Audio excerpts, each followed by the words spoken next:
Assalamualaikum warahmatullahi wabarakatuh. Perkenalkan, nama saya Sadra Putra Rianto dari kelas 11 TKR 1 absen 32 SMK Bunda Sadrawan. Pada video kali ini saya akan menjelaskan dan mempresentasikan sistem ban dan sistem velg roda dengan mapel PSPTKR dan guru pembimbing Pak Dwi Rahmat Hidayat. Dengan panduan di sini bukunya New Step 1. Oke, langsung saja. Pada materi pertama yaitu ban. Apa itu ban? Ban di sini adalah bagian kendaraan yang bersentuhan langsung dengan permukaan jalan. Ban-ban ini berputar pada permukaan jalan dan tenaga mesin ditransfer melalui ban. Dan selanjutnya kita beralih ke fungsi ban. Ada berapa sih fungsi ban? Ya, di sini ada beberapa fungsi ban. Yang pertama yaitu ban dapat menopang seluruh berat kendaraan. Dan yang kedua, ban dapat bersentuhan langsung dengan permukaan jalan dan memindahkan gerakan dan daya pengereman ke jalan. Dengan demikian, mengontrol gerak awal, kecepatan tinggi atau rendah, pengereman dan belokan. Yang ketiga, fungsi ban yaitu menyerap kejutan yang diterima dari permukaan jalan yang tidak merata. Selanjutnya, setelah kita mengetahui fungsi ban, kita langsung menuju ke konstruksi ban. Gimana sih konstruksi ban? Di sini konstruksi ban terdapat bagian-bagiannya dan gambarnya ini seperti ini. Ya, di sini yang pertama ada tread. Tread merupakan lapisan paling luar dari dan bersentuhan langsung dengan permukaan jalan. Itu dimaksud dengan tread. Yang kedua yaitu shoulder. Di sini shoulder merupakan bagian pada ban kendaraan. Shoulder merupakan titik temu antara tread dan seatwell. Yang ketiga yaitu ada seatwall. Seatwall merupakan bagian dari ban kendaraan yang terbuat dari karet tebal yang digunakan untuk menutupi area samping ban dan melindungi karkas dari kerusakan. Selanjutnya yang keempat ada breaker. Breaker di sini terletak di antara tread dan karkas ban. Fungsinya adalah untuk menambah daya rekat antara tread dan karkas serta meredam kejutan akibat permukaan jalan yang terjadi pada karkas. Yes, yang selanjutnya yaitu ada bed. Bed merupakan salah satu bagian dari ban kendaraan yang bersentuhan dan menghubungkan ban dan velg. Yang keenam, di sini ada belt atau rigid breaker yang merupakan jenis breaker yang digunakan untuk jenis ban radial. Selanjutnya yang ketujuh ada karkas. Karkas sendiri merupakan bagian dari ban kendaraan yang berfungsi melawan. Di sini ada inner liner dan inner tube yang merupakan bagian dari ban tubeless, jenis ban yang tidak memakai ban dalam. Selanjutnya, setelah memahami konstruksi ban dan bagian-bagiannya, kita beralih ke tipe ban. Ada beberapa tipe ban yaitu ban bias dan ban radial. Menurut konstruksinya dibedakan menurut karkasnya, dan ban dapat digolongkan menjadi ban bias dan ban radial. Langsung saja yang pertama yaitu ban bias. Ban bias. Karkas untuk ban bias disusun dari lapisan-lapisan benang yang membentuk sudut 30 derajat sampai 40 derajat 30 sampai 40 derajat terhadap garis tengah ban. Yang selanjutnya yang kedua yaitu ada ban radial. Karkas ban radial terdiri dari lapisan benang yang tegak lurus dengan garis tengah ban. Konstruksi seperti ini sangat fleksibel pada arah radial, tetapi kurang tahan terhadap bahan memanjang ke sekeliling roda. Oleh sebab itu, ban radial dilengkapi dengan bed terbuat dari benang tekstil kuat atau kawat yang dibuat yang dibalut karet. Ban radial menghasilkan kemampuan membelok dan kemampuan kecepatan tinggi yang baik serta tahanan gelindingnya rendah. Perbedaan di sini antara ban bias dan ban radial. Ban bias itu disusun dari lapisan-lapisan benang yang membentuk sudut 30 derajat, 40 derajat terhadap garis tengah ban, sedangkan ban radial itu terdiri dari lapisan benang yang tegak lurus dengan garis tengah ban. dan terbuat dari benang tekstil yang kuat atau kawat yang dibalut karet susunan seperti ini membuat treat lebih rigid. Yang selanjutnya di sini ada ban bias dan ban tubeless. Ban bias dengan ban dalam. Yang pertama yaitu ban biasa, di dalamnya terdapat ban dalam untuk menampung udara yang dipompakan ke dalam ban. Katup atau pentil atau air valve yang menonjol keluar melalui lubang pada pelek menjadi satu dengan ban dalam. Selanjutnya yang kedua yaitu ban tubeless. Ban tubeless atau ban tanpa ban dalam tidak menggunakan ban dalam. Tekanan udara hanya ditahan oleh lapisan dalam ban, yaitu lapisan karet yang kedap udara, karena ban tubeless tidak menggunakan ban dalam.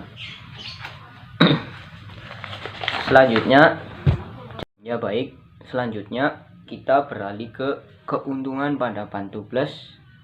Di sini bila ban tertusuk paku atau benda tajam lainnya tidak menjadi kempes sekaligus karena lapisan dalamnya menghasilkan efek merapatkan sendiri. Sedangkan ban biasa itu bila terkena paku atau benda yang tajam, maka ban tersebut akan langsung kempes karena ban biasa terdapat ban dalam. Ya, selanjutnya kita beralih ke ban cadangan sementara atau ban tipe T. Ban cadangan sementara ini bentuknya lebih kecil, tujuannya untuk menghemat tempat dalam bagasi. Penggunaannya juga bersifat sementara ketika ban standarnya bocor. Ban tipe T ini adalah ban tubeless dengan karkas model bias. Diameter luarnya hampir sama dengan ban standar, tetapi lebar treat dan keseluruhannya lebih kecil, dan treat ban karkas lebih tipis. Selanjutnya di sini terdapat sistem kode spesifikasi ban dan pelek. Di sini sistem kode ban yaitu T135/70D16. Untuk satu yaitu penggunaan sementara T, untuk kedua yaitu lebar 135, untuk yang ketiga yaitu aspek ratio 70%, dan yang keempat yaitu di sini ban bias diagonal yang dengan huruf D. Di sini yang kelima yaitu diameter pelek 16 inci dengan kode 16 inci. Selanjutnya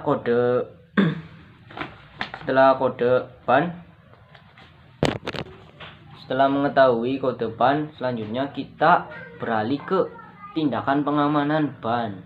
Kemampuan ban cadangan kecil hampir sama dengan ban normal, kecuali kemampuan membelok dan kemampuan di jalan yang kasar. Yang pertama, ban cadangan serep ini hanya untuk penggunaan sementara. Ban yang standar harus segera diperbaiki atau diganti. Jangan pasangkan ban ini pada pelek lain. Sekurang-kurangnya sekali dalam 1 bulan periksalah tekanan udara. Yang keempat, di sini jangan menggunakan rantai ban pada ban ini karena dapat menyebabkan kerusakan kendaraan dan ban. Jangan rotasikan ban cadangan ini. Yang kelima yaitu kebocoran ban tipe T harus diperbaiki dengan ditambal dan bukan dengan sumbat atau disisipkan. Yang terakhir, dalam berkendara menggunakan ban tipe T, ingatlah akan hal-hal berikut. Hindari kecepatan kontinu lebih dari 80 km/jam. Jarak antara kendaraan dengan permukaan tanah berkurang karena ban tipe T lebih kecil. Hindarilah melalui jalan yang banyak tonjolan. Selanjutnya di sini sistem kode spesifikasinya pada ban. Di sini ban bias yaitu 6,45 S14 40R, dan ban radial di sini 195/70 HR14. Selanjutnya yang kelima yaitu perawatan ban. Ban adalah bagian kendaraan yang bersinggungan langsung dengan permukaan jalan. Karena itu harus ditangani dan dirawat dengan benar agar dapat diperoleh pengendaraan yang aman, nyaman, dan ekonomis. Di sini perawatan pertama yaitu cek tekanan udara ban. Tekanan udara ban adalah faktor penting bagi kemampuan dan keselamatan berkendara. Meskipun ban dibuat dari bahan yang rapat, udara masih dapat bocor walaupun sedikit.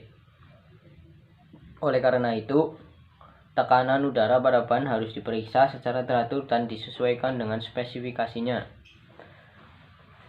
Tekanan udara ban yang berlebihan. Ya, tekanan udara yang berlebihan dapat mengakibatkan problema seperti berikut. 1. Bidang gesek tread menjadi berkurang, menurunkan kemampuan pengereman dan stabilitas berkendara. Yang kedua, kenyamanan berkendara berkurang. Yang ketiga, bagian tengah tread aus lebih cepat. Yang keempat, lapisan benang ban terlalu tegang dan mudah rusak karena adanya tumbukan dari luar.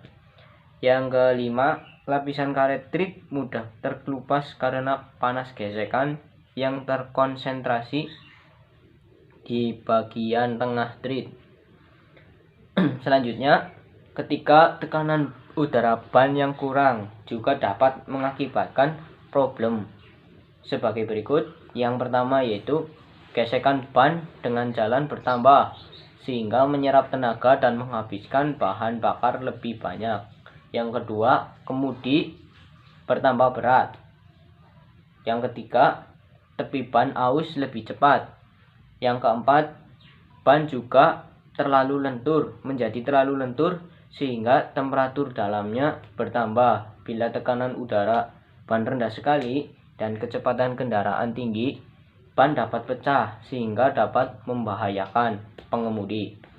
Yang kelima yaitu pada kecepatan yang tinggi cenderung terjadi standing wave dan mengalami hydroplaning.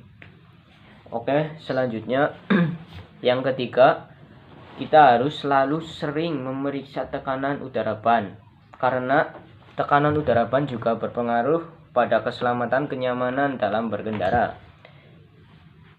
Yang pertama, ban harus dalam keadaan yang dingin sebelum melakukan pemeriksaan dan penambahan udara. Jadi jangan pada saat ban dalam keadaan panas atau sudah pergi lama, sudah digunakan terlalu lama, pada saat ban panas jangan dicek atau pemeriksaan terlebih dahulu.